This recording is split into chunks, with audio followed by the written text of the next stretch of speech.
Good evening, campers, dreamers, and babysitters. When Jessica moves back into her childhood home with her family, her youngest stepdaughter, Alice, finds a stuffed bear named Chauncey. As Alice's behavior becomes more and more concerning, Jessica intervenes only to realize that Chauncey is much more than the stuffed toy bear she believed him to be. Yes, folks, this is our raw reaction review for Imaginary.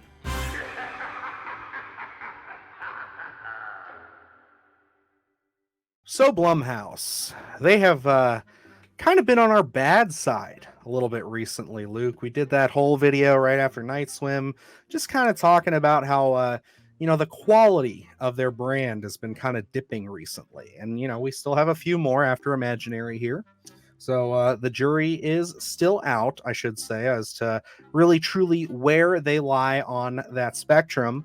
But Imaginary was the first one after Night Swim to kind of step up to the plate and show us what it has. And, I think it should be said, if you haven't checked out our short or any of our social media, if you don't follow us on there, Blumhouse did send over a nice little gift for us that Luke has right there.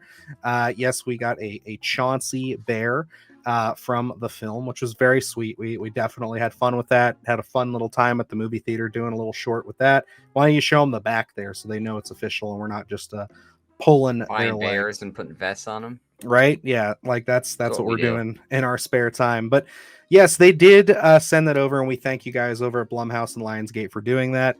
But I can't sit here and say that that's going to affect how we feel about the film. We're real professional movie reviewers here. We're doing our best. We got to be real with you guys. We got to be honest. And Luke, tell me, how you feeling about Imaginary? For this one, I would say I was going in lukewarm. It wasn't something that I was necessarily very intrigued by, but it was kind of like seemed run of the mill for me. I didn't know really how they were going to expand upon any lore that they were going to establish here. And I will say, this one wasn't a full strike, maybe a little bit of a bunt. It was something where there was a lot of great stuff. I think little great grains you can really explore and establish, but kind of fell in the same old traps. Yeah, and I gotta agree with you on that one, man. I was really liking some of the elements in this. I thought that the concept itself is really strong, and it's kind of weird because from the trailer, it was all right. The teaser had me intrigued, the description, but that first trailer didn't really do much for me. I could say that it didn't blow me away. But as we got into the movie, once it started off, I was like, okay, this is actually a little bit more interesting than I was led to believe. And I agree with you. I think that overall, the film is not horrible. It's definitely not Night Swim levels of disappointing or frustrating. This movie definitely has more entertainment value, I would say, than that. But it does, like you said, kind of fall into some similar traps. Kind of the same old when it comes to these kind of off the beaten path, original, generic horror Blumhouse properties. And I mean, there's a few reasons for that. Number one, I think the biggest one is that I would not be honestly that I wouldn't disagree with many people if they didn't call this a horror movie. I think you said it best when we discussed right after the film. There aren't a lot of horror elements in this film, really. Yeah, it's very scarce, and unfortunately, what I think Blumhouse is guilty of doing, and like at that initial teaser, it didn't really have my attention. It seemed, this bear that maybe is haunted in a sense, and we're gonna just kind of get the supernatural element. It seemed pretty run of the mill for me. It wasn't anything that I felt overly interesting, but I will say, yesterday before going in to see this, there was some images that dropped. If you're not privy to those, haven't seen any trailer, I'd stay away from that. Let yourself be surprised, because it opened up this world of potential for me. And, looking at it, coming out of the theater, I will say this does feel like something like a real deep in the horror space fan had written this idea and maybe even a short story, and then it got expanded upon. and it became more of a general audience kind of horror. And I think it leaves like someone who really wants to dive deep into that horror space, they feel a little unsatisfied because you kind of do get this general audience horror that Blumhouse is pretty notable for over the past few years. So it kind of leaves you a little bit underwhelmed, unsatisfied. You're left wanting more, especially when they do start exploring these ideas in these other realms, in a sense. Yeah, and I think that that's some of the more disappointing elements for me here, because it's like, with Blumhouse, I get what kind of horror I'm going into, especially with the film like Imaginary, where it is going to be very jump scare heavy. It's got this pretty much the safest bets as far as like, I'm going in here, I know what to expect. But like there were some elements and there were some things that we talked about, like you hinted towards, that I also found out about right before going into the movie, and it intrigued me. It was definitely something that I'm like, oh, this could be really cool. And one of those elements in particular is a practical effect, and I will say it's awesome. It's a really, really well done practical effect, and when it's on screen, it's great. It looks great. It moves great. I love it, but they don't use it much. And it's one of those things where, again, it's kind of like, you have this at your disposal, why are we not using it to its fullest potential? And I get it, less is more with some of these things, but when the rest of the movie around it is kind of floundering in some aspects, especially when it comes to the horror, and you have that in your back pocket, it's kind of like, I would have like maybe seen a first cut of this and been like, yeah, let's up that up. Let's bump that up a little bit more. Let's show a little bit more of that. Let's put that in some more scenarios. Absolutely. And, I think back to when we had seen The Nun 2, and, I'm going to spoil something maybe here. I think, if the film's out, if you're going to see it, you probably have seen it. There was a great practical effect of this goat man, and, it was probably the most intriguing element of that film. And it was Absolutely. something that was only for a brief passing moment. They didn't really expand upon that too much.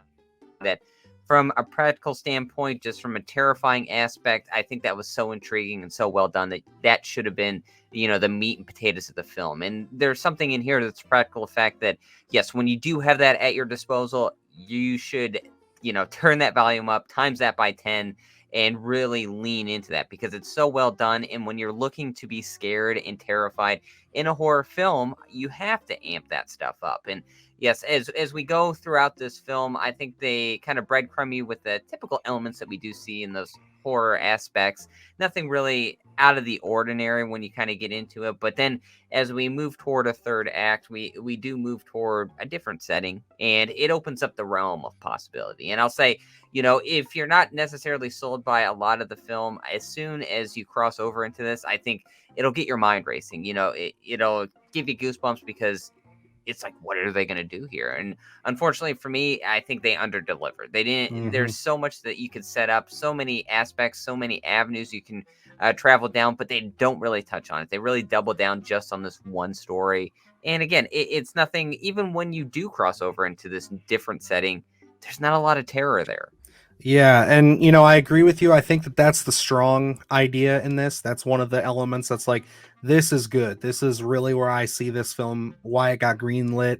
And I agree. They don't spend nearly enough time there. They don't really open it up enough for you. It seems like they kind of stick with 1 to 2 general scares that they keep going back to, and even then, I don't think they use them enough. It really comes down to just kind of the same old that we've seen from Blumhouse, where it's just a lot of people getting fake out scared. And yeah, the buildup itself is, it's not terrible. I think I said this to you afterwards. I said maybe after, if I hadn't seen Night Swim, I'd be a bit harsher on the whole first and second act, because it isn't anything too mind-boggling. I do think that the cast isn't terrible here. I think that they do have some bright spots in here, especially our lead actress, DeWanda Wise, is not bad. I thought that she did a pretty solid job leading this film. She had some really heartwarming moments. She had some really believable moments of just actual, I wouldn't say terror, but more trauma. I guess, is kind of reliving some things. And I like that. And I do think that we both kind of said the opening of the film, the first act, is actually pretty good. It just really kind of, again, it gets just so generic by the end. And then once you get that third act punch, they don't do enough with it to really kind of cross you over into the, well, that was really, really good. It was fine, but it wasn't anything mind blowing. Yeah, I think, the opening here, it does get you on board. And I think that's kind of, sets you up to think, it's so well done that, maybe think you're going to be in for a little bit more than you actually get in terms of horror elements there. But, I think that opening is so strong. It really kind of gets you in that horror space, which I think a lot of films struggle doing, to have that real strong cold open like that. And DeWanda Wise, I think she was such a great kind of lens to see this film through. She was definitely a shining light for Mhm. me. I think, when you have that main character, they have to come off as likable, and she easily did that. The her occupation, the world that we dive into. We talked about stop motion and that kind of being an interesting world we don't really see enough of, and kind of, yeah, fish out of water in a sense. And this one, not necessarily as wild as that stop motion aspect, but she's an illustrator for and an author of kids books, and I think that's such an organic vehicle to kind of use when we get on in terms of storytelling. I think that kind of melded really well, and just being able to see that aspect of things that we don't necessarily see that often. So I think, when we have that and kind of this offbeat, maybe a more modern take on a family dynamic, I thought was fairly well done. Think it came off a little more organic than something like Night Swim. And when we're kind of diving down those deeper family elements, again, we're comparing this to Night Swim because it's the last Blumhouse vehicle that we did see. That was just so slow and prodding, I think, in certain elements, where this one, I think you could have easily shaved off some of that beginning point just because we want to dive deeper into the horror, which we didn't really get enough of here. But, it doesn't stall out like we did see something in Night Swim. So, I think Len, I think DeWanda Wise was a perfect choice. I think some of the connective tissue that we have to kind of set up to get deeper into those elements of horror are fairly well done, but at the end of the day, just under delivered. Yeah, and I don't think the kids are bad in this either. Tegan Burns and Pyper Braun, they both do a pretty serviceable job. I do like the relationship that the three of them have together. The only two actors in this that I really had a hard time getting on board with, one is this character of Liam, played by Matthew Sato. He kind of is like the neighbor boy. He was pretty one note, very paper thin, and you kind of expect that, but they didn't really do anything with him that you'd kind of hope they would in a horror film. And then honestly, there were moments with this character of Gloria, played by Betty Buckley, where I don't think it's necessarily her that's the issue. I think it's the way her character's written. I couldn't get a gauge on her. She was kind of flippant and all over the place with a lot of her performance. And I was pretty like, there were moments where I'm like, okay, you're kind of settling into it now. I like this. And then she'd kind of just go on these odd, very strange tangents. And I just found her to be very grating to me after a while. I just was like, okay, let's just get this character off screen, please. Yeah, I'll second that. I think of uh, was it Gloria?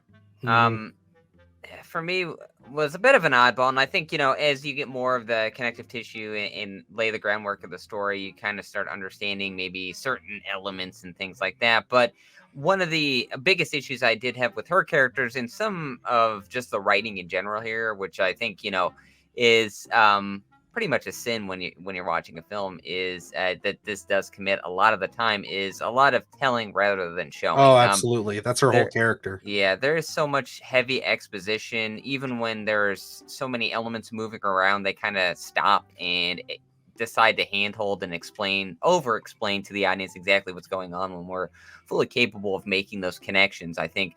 And for me, a little bit jarring because, writing things like that, you think, well, I would have handled that rather differently, but it's a continuous thing throughout this. So definitely a strike on my end as well. But, not the worst Blumhouse, which they've set a low Mhm. bar. lately. So, it's not saying that much, but, not the worst that we've seen. Yeah, and I gotta say, I agree with you 100% on that last point about the writing there, because there was a specific moment, I can't get too deep into it because it's very spoiler heavy, where we see something happen and then it's totally makes 100% sense. It was telegraphed beautifully. I get it. I understand what's going on. And then they literally have that character explain everything piece by piece by piece. It's like, dude, like, why? Like, we get it. It's kind of like they explain it twice in the span of a couple of minutes, and it was frustrating. And I think the last real positive element that I can give this movie is I thought that the Chauncey bear was actually a little bit more entertaining than I thought it was going to be. You look at it, it seems like an element that, it could be cute, it could be very useless, but they do some fun things with it. I like how it's a bit more animated than I was expecting it to be. And I think there is a twist in there that I unfortunately went to the bathroom during, I must admit, but you explained it to me, and I actually think that's pretty cool. So you could probably divulge on that a little bit more. But yeah, that's probably my last big positive on this.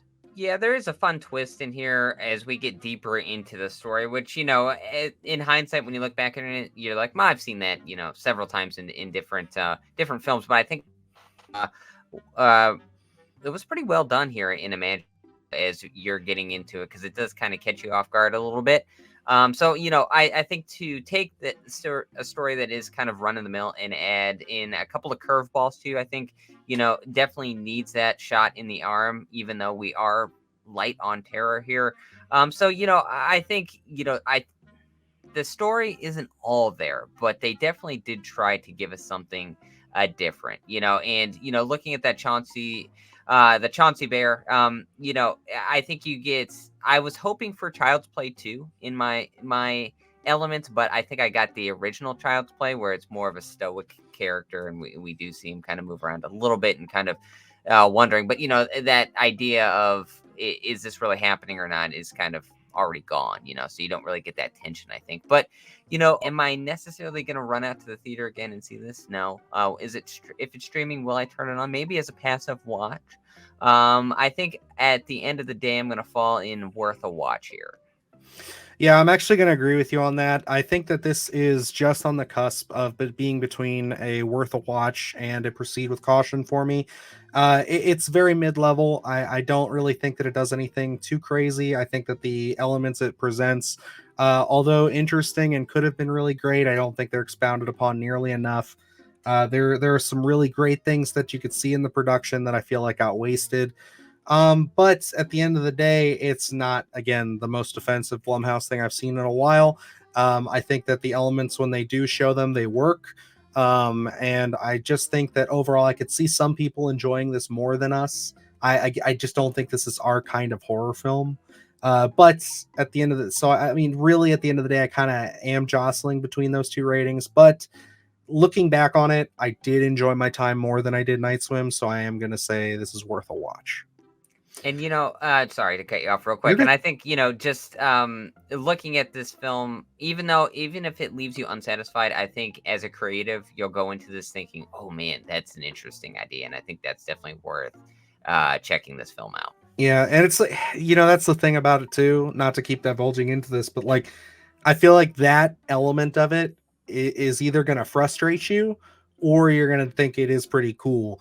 And I think that we're kind of on both sides of that, because like, Yeah. yeah, it definitely frustrates us that it's not expounded upon as much as it should have been, because it is cool. But I think at the same time, it's like, hey, I got to give them points for at least having some originality here. Like there is some elements there that are really fun and really cool, and I would like to see maybe in a different kind of film. Maybe a darker movie would have been a lot cooler. But I think if you are interested in this, if you're excited for it, go ahead and check it out. As always, let us know what you guys thought down below.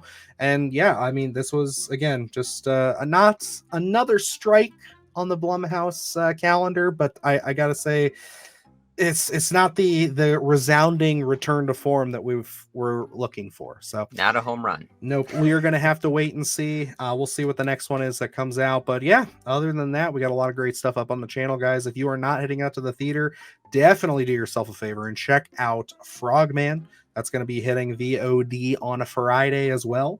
And yeah, there's a lot of other great stuff. We did interview the director for Frogman, Anthony Cousins. We sat down with him for about 15 minutes.